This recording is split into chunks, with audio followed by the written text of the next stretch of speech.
My most recent short film, we were filming out in the wilderness of the Pacific Northwest. I knew we'd need budget and gear to make that film actually happen, so I started reaching out to sponsors. And one of the first ones I reached out to was Hollyland, because they've been putting out some really innovative stuff lately. Not only is it all wireless, it replaces multiple pieces of gear with like one piece of kit. And that's what we were gonna need because we didn't have the space or the manpower to be carrying around much more. So after putting all this stuff through its paces, I've started selling off a lot of my older gear. I can't go back, and I'm gonna show you why I love this gear so much, not only for narrative filmmaking, but for these YouTube videos and even the occasional freelance gig. So let's get into it, starting with this guy, the Pyro 7. So if you've seen either of the two making of videos for The Lost Fortune of Oliver Brody, my new short film, you've seen a lot of this. This was around my neck as my director's monitor, basically became part of my body on set, and I was originally going to use an iPad as my director's monitor. Now the advantage of the iPad is you get a really big screen, it's lightweight, but there are some downsides too. You got to deal with finding the right app, switching around, things are going to pop up, you're going to get notifications. It's always through a Wi-Fi connection. Sometimes if you turn something off, you have to recreate the Wi-Fi connection manually. And you know, it's thin, but it's big. But the Pyro 7 just makes things a lot simpler. It's a dedicated device. It automatically will connect to the wireless signal once you turn it on. So you don't have to do anything. I don't want to be thinking about changing settings while people are setting up a shot. I've got enough going on, right? Now the cool thing about the Pyro 7 is it's basically a 4-in-1 device. You're getting a monitor for your camera, a wireless video transmitter, a wireless video receiver, and proxy recorder. All right, so let's break these down one by one. Now, fortunately, I already had these. This is the Pyro S kit. You have your transmitter and your receiver. And essentially, when you're getting a Pyro monitor, it's like you're getting this built into the monitor. Mr. Director, what transmission system are you using over there to see the shot? Oh, you mean the Hollyland Pyro series with the Pyro 7, the receiver, the transmitter, receiver over on the follow focus unit, Wherever that is. on the Alexa 35. Been rocking and rolling all day on this. I got the V-mount adapter. One battery's lasted me all day. I'm at 20%. Not bad. So if you're keeping count, we have the wireless signal from the transmitter going out to the Pyro 7 and to the receiver that goes to the focus pulling monitor, right? Now, if I wanted to, I could bust out the iPad, open up the HollyView app here, and then use this as an additional monitor while these two are also going. And if I wanted to, I could pull out a fourth monitor like the Pyro 5, which I'll get to soon, brand new, and use this as a fourth monitor. All of these running from the one transmitter. Pretty powerful. But the real power of this Pyro ecosystem is that you can just switch things around. Don't have the transmitter? No worries. Let's use the Pyro 5 as our transmitter. Now this is going to send the signal out to the director's monitor, to the focus pulling monitor, and this is our on-camera monitor and wireless transmitter. Now the key word you're going to hear me talk about with all this stuff is just versatility. It gives you a lot of options compared to pretty much any other option for a monitor or a wireless transmitter receiver that you could find. For example, the Pyro 7 here, it's big enough at 7 inches that you could use it as an on-camera monitor, which I kind of prefer. I like having a big enough screen that I can really easily tell if something is in focus or not. So you got waveforms in RGB or Luma. You can control the transparency of it, the intensity, vector scopes, histograms, focus assist, that's your focus peaking, zebra patterns, false color, which I've set to this physical shortcut button here. I'm so glad they included these. LUTs, you can load in custom LUTs and monitor up to 5 different LUTs on here. You got aspect markers. You also get anamorphic controls. You can do image overlays or onion skinning, which we actually used a lot when we were filming. And of course, the video recording. So it has all the features that you would expect from any kind of camera monitor. And then the system settings are pretty much all automatic in terms of the wireless. You just go to wireless and just choose whether you want it to be a receiver or a transmitter. It will connect automatically. The screen itself is very bright, 1200 nits. For me, that was bright enough to shoot outdoors, be able to tell if something was in focus or not, even in the sunlight. Now, one of my favorite things about this that doesn't get talked about enough is the SD card slot built into it. This allows you to not only load your LUTs onto here, but record footage. Now, don't get it twisted. This is not like camera quality, ProRes RAW footage or something like that. This is basically proxies or reference footage. But if I hit the play button here, I actually have all 4 days of footage. Basically everything that we shot is on this camera. So even though it was like 6 terabytes of footage, it's compressed enough that I can fit multiple days of footage on one SD card. But what I was not expecting, and what definitely exceeded my expectations, was that I had this setting turned on trigger on, if you can see that. That turns on automatic recording so that every time Casey would be recording on his Alexa, it would trigger the monitor to start recording internally on here. It's got all the ports you're gonna need, DC power, SDI out and in, HDMI out and in, headphones, and USB-C. Now you're not gonna be able to power this one through USB-C, but you can use it for, I don't know, something. I'll put it on screen here. I haven't used the USB-C myself. Now you'll notice a couple other modifications I did. First thing I did was swap out the battery plate because stock, it comes with NPF battery plate. I didn't want to do that because we weren't gonna be using a lot of NPF powered accessories, but we were gonna have a lot of V-mount batteries. And fortunately, they sell separately a V-mount plate adapter so that you can just slot on a V-mount battery, and that's gonna last you more than half the day. In my experience, this was like 2/3 of a day on 100-watt battery. And Hollyland, if you're listening, I do recommend selling a version of this with the V-mount plate already installed. You know, one less accessory for people to buy. The other thing you're gonna want as a director's monitor is handles. Otherwise, how are you gonna hold this thing comfortably all day? It's got 1/4-inch screws on either side and then one more on the bottom. I ended up going with their wooden handle kit, which actually really impressed me for a couple reasons.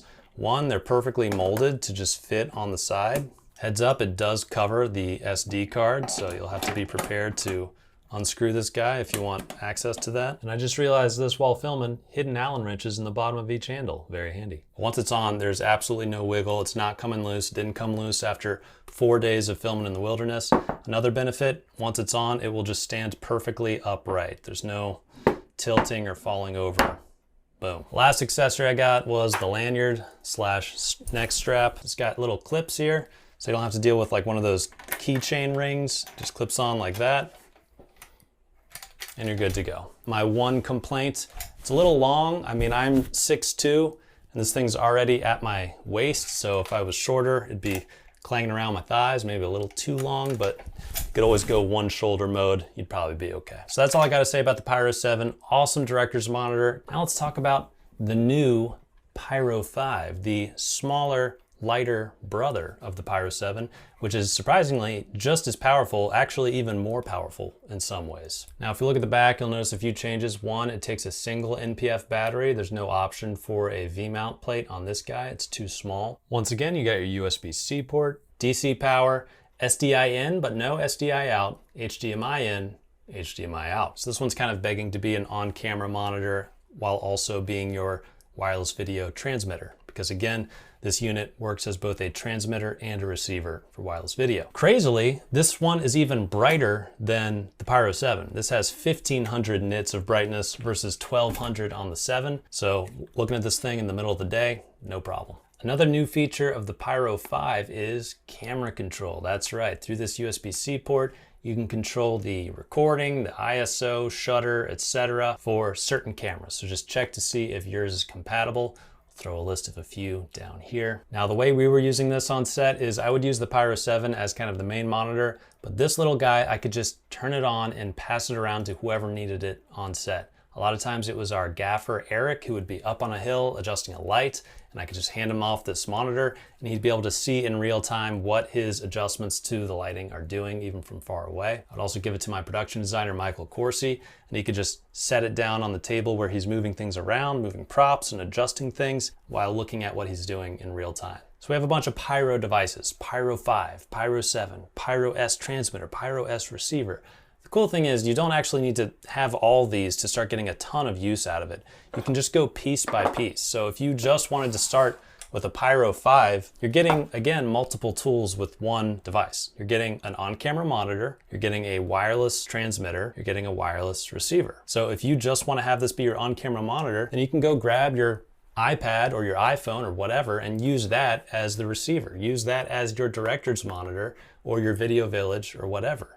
You're getting, you know, 2 birds with 1 stone already. Then a little down the line, maybe you're ready to upgrade, you also get a Pyro 7. Now you have this as your receiver and you can have this as your transmitter on your camera, or vice versa. By the way, if you're wanting the transmitter receiver, this is the Pyro S. It's a little more expensive only because it has this SDI port on it. They also have something called the Pyro H, which does the same thing except it only has HDMI. Unfortunately, if you have the older Mars series, all the Pyro stuff is not compatible with that. This is kind of like the newer version, has better latency and stuff. By the way, let's talk about latency for a second. A lot of people hate on stuff like Hollyland because there's a little bit of latency between the video and what you're seeing on the screen. That is inevitable. There's companies like Teradek that have a patent on like no latency video transmission. So you are able to do things like pull focus a little more accurately because there's less time between what's happening on camera and what you're seeing to be able to react to it. However, for our purposes, latency was not an issue on this shoot. We were able to get our shots in focus just as easily with this as we would have with Teradek. I think unless you're doing a shoot that requires like ultra precise focus pulling, you're at a really shallow depth of field, you're doing some crazy camera stuff, or you're just at a budget level where, yeah, it makes sense to go for the top end of everything, then yeah, go for the Teradek. But for most of us, if you're doing an indie shoot, if you're doing content creation especially, the Pyro is gonna have you covered at a much, much lower price. And by the way, I used to think that these did have really bad latency, and then I realized it wasn't them, it was me. I was using these Panasonic Lumix cameras, and for some reason they have horrible HDMI latency, so even if you're going to a monitor that's attached via HDMI to the camera, latency is awful. So you have to go into the settings and turn off HDMI audio output, and that will cut the latency way down. Shout out to a viewer who commented that in one of my old videos. Big help. Here's another piece of gear that was super handy on the shoot. The Solidcom SE Pro headsets. You gotta have some form of communication once you have more than a handful of people on set. These are so convenient. For one, you have no cords to deal with. You don't have to wire something up your shirt and into your ear. You just do that. Very intuitive. It makes it easier to explain to people if somebody's new or whatever. You can just give everybody a headset and they'll just figure it out. Another big plus is the battery life. It comes with these little cassette style batteries. Pop a fresh one in and that's gonna last 10 hours or more. We never had one of these die on us during the shoot, and we were doing, at least 10-hour days. With the one caveat that one of these headsets, the one with the green top like that, is the master headset. This one will burn batteries about twice as fast because it's acting as the hub that connects all of the headsets. So you don't need any sort of external hub, by the way. As long as somebody's wearing this one green headset, you're covered. We'll say the headsets have been really helpful, like being able to just communicate across this whole compound just by throwing this thing down, saying what we need to say. But one of my batteries will definitely last you the rest of the day whenever you have to switch over. This one has 4 bars. I'm ready to go, right? Now this is a very simple device. Again, it's just flip it down to talk, flip it up to mute yourself. You can always hear what's being said. There is only one channel, so you can't have different departments break off into a separate channel like you can with a radio. This only comes with a maximum of 9. So this is the biggest kit they sell. This is the 9 headset version. You can get smaller versions too. In fact, I think you only want one channel when you have this few people. It's got an on-off switch. That's pretty much the only thing I ever touch. It does have volume controls here and a push to talk button if you prefer to do that instead of flipping it up and down. When it's flipped up, it's red. That means you're muted. When it's flipped down enough, it turns green. That's how you know that you're live. It's got a USB-C jack, and I believe they do sell an accessory where you can plug in like the old classic radio style ear set and mic, so that you could just have this clipped around your waist or whatever and use it like a traditional radio. But I think the vast majority of the time, we're just doing that, we're done, no wires, simple. Comes with a multi-battery charger. Depending on which kit you get will depend on how big this charger is. So this is the biggest 9 headset kit. It has 8 slots that you can charge simultaneously. Fortunately, with the 9 headset kit, they included, I believe, 18 batteries. So that's 2 batteries for each headset. So if you weren't able to charge for a day, you'd still be fine for the next day. Now, one extra little feature that they hid is this guy, an extra little microphone, which is what powers its noise canceling. As you can see, they're filming right there. We're next to a waterfall, as you can probably hear, and we're using the Hollyland Solidcom SE Pros. All of them pretty much have these on right now, and they're communicating, even though they're like 5 feet away from each other. They're still using these because with the waterfall, you can't hear anybody. So another bonus of the Hollyland Solidcom SE Pros. S tier. Alright, see ya. Now the range on these was also really impressive. We were able to stay in contact the entire time we were hiking up the mountain, and our caravan had gotten really long by that point. So very reassuring that the person in the very back can still be in touch with the person in the very front for safety reasons and all that. All right, the Pyro monitors, the Solidcom SE Pros, those were crucial for filming The Lost Fortune of Oliver Brody, but there's one more device from Hollyland that I did not get in time for that shoot, but nonetheless, it is making me sell all my old versions of that product and only use this one. It's that good. This is their new wireless mic, the Hollyland Lark Max 2. Here's the main kit. First of all, let's talk about the transmitters. Very small, very tiny. In fact, I've been wearing it the entire video. All the audio from the video has been from this little guy. This little clip comes up and then you can just clip it to the outside of your shirt or whatever you're wearing. I found that the audio quality from this is excellent just out of the box. But again, I've tried so many wireless mics, all the popular ones like the DJI Mic 2s and the Rode Wireless Pros. They all have strengths but weaknesses. This one has all the best parts of those mics and none of the weaknesses. So for example, you're able to get up to 10 hours of 32-bit float audio recorded on each transmitter. This is a power/noise cancellation button. So you hit that, it turns green. That means noise cancellation's on. Blue means regular mode. Doing a quick test of the AI noise cancellation. I have the AC turned on in my office right now because it's been quite hot. Here's how it sounds with no noise cancellation. And if I hit this button on the transmitter, this is what it sounds like with the AI noise cancellation at its maximum setting. It is a stepless control, so you can go down to a minimum of 5 decibels of cancellation. I'm at the max of 25 right now. The other feature that's a must, built-in time code support. Now I haven't been able to test out the time code on the Lark Max 2, but it looks like it doesn't jam time code to or from a camera. It will run time code baked into one of the audio channels, and then you sync it up in post that way. Let's talk about some other benefits of this kit. Now, the charging case here includes a phone or computer USB-C receiver. You can plug the USB-C receiver directly into your phone if you want and open up the Lark app. Hello, hello. Right out of the bat, it's already working. We love to see it. So that's great for any quick filming on the go on my phone, but here's the receiver for the camera. This thing is great. It has all the features, again, of the best products. Like I would argue that the DJI Mic 2 has one of the best receivers because it has this wheel. Well, this one also has the wheel. The menu couldn't be any more intuitive. You just click the wheel and then you can start scrolling through. Everything just makes sense. There's nothing that's gonna like jump out and confuse you like crazy. It's also got the addition of this back button on the side. So easier than ever to go through the menus. You can also scroll up and get some shortcuts to things like record, if you want the noise cancellation, how you want to monitor each mic, and these are customizable. Very nice touch. Now the one thing with the transmitters that could be a negative is you'll notice there's no 3.5mm jack. It has this USB-C jack. That's because this thing is like literally too thin to even support a 3.5mm jack. But I'm gonna want that because I'm gonna be filming narrative films and we can't have this thing just hanging off a character's shirt. You wanna be able to hide these, you wanna be able to use lav mics. And fortunately, they include these little adapters. So you just slide this onto the bottom and then you get your little 3.5mm jack built in. So you could use the lav mic that they give you, just plug that in, and now you're set up. They have the other standard accessories like a little windscreen furry guy that snaps onto the top. Now you have some wind protection. If you prefer magnets over the clip, just open the clip, slide this little rubber guy on top of the clip, close it, and then they give you a magnet that attaches to it.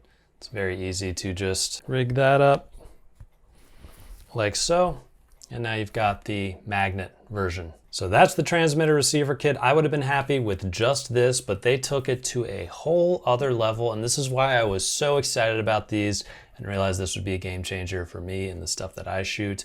They came up with this. It's their wireless monitoring system. So it comes with these 2 headsets. You just throw them over your ears. Now you can monitor the audio that you're recording in real time with almost 0 latency. So even if I'm listening to myself talk, there's so little latency that it doesn't throw me off. If you've ever tried to listen to yourself talking with even a little bit of latency, you suddenly lose the ability to speak coherently. This is something I've always wanted because when I'm doing a short film where I can't bring on a sound person because of budget or whatever, I can throw these on and I'm gonna have a much, much better chance of not having big audio problems that I don't catch until I'm in post. Like when I did that Witchfish short film, I didn't have anybody doing audio. So I just had wireless mics on the other actor, on myself, and then I was listening to audio once in a while with this. but there were still a lot of problems, especially in my audio, because I couldn't really monitor it. But if I had these, I could monitor my own audio. Hell, if my ear is not in the shot, I can have it on during the take and make sure that it's still sounding good. And there's, again, low enough latency that it's not going to throw me off. These wireless mics are so powerful, but there's just so many ways that if you don't have somebody that's actively monitoring it at all times, that the audio can go wrong. You can have some rustling on the shirt. My necklace could be bumping up against the thing. You can have loose cables if you have a lapel mic going up to it.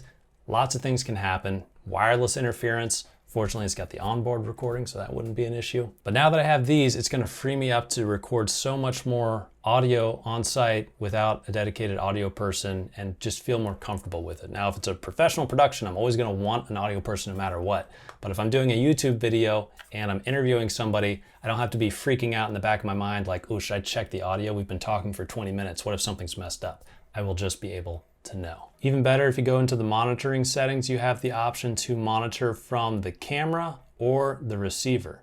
This is also very powerful because if you're recording directly into your camera and you're able to monitor directly from your camera, that means you know exactly what's being recorded, not what your receiver is sending to your camera. Because if your gain settings on the camera are messed up, then your audio could still get messed up. Of course, a way to protect yourself from this situation entirely is go into mic settings and go over to auto record. And I would suggest that everybody always has that turned on. That means the moment you take one of these out of the case, it will just start recording automatically and it'll just keep going for the whole day. And if you set up the time code, then it's time code synced. You don't even have to worry about syncing it up in post. So already for me as a narrative filmmaker, as a YouTuber, as a freelancer, like these are doing so much for me. But then they have one last feature that's just the icing on the cake, which is this camera receiver can work with not only one, not two, not three, but 4 transmitters at the same time. That means if you're filming a dinner scene with 4 actors, each one of them could have one of these transmitters on them with a lav mic recording 32-bit float audio internally with time code sync to the receiver, going to your camera, and everybody's got perfect audio all day. So anytime I can't get a production sound mixer, this is gonna be the way I do audio in my film. Another way you could use this kit is to have an actor with one transmitter in their pocket, lav mic running up their shirt, that's your lapel audio, and then you could have a shotgun mic with the wireless transmitter attached to that, put it up on a boom pole, get both those tracks of audio going into the receiver, and then you have a full-on boom lav setup, and you can monitor both mics the whole day. But this would also be safer than just using your boom shotgun mic because this is going to be recording the audio from this internally too. Links in the description to all this gear, by the way. Subscribe if you haven't, because we have part 3 of the making of this short film dropping very soon, covering our 2 days in a soundstage in Los Angeles filming the cave interiors. Huge thanks to Hollyland. Don't know how we would have shot the film without this stuff. And this was one of the easiest sponsored videos I've ever done because the gear pretty much speaks for itself. All right, see you all next time. Links in description to all this stuff.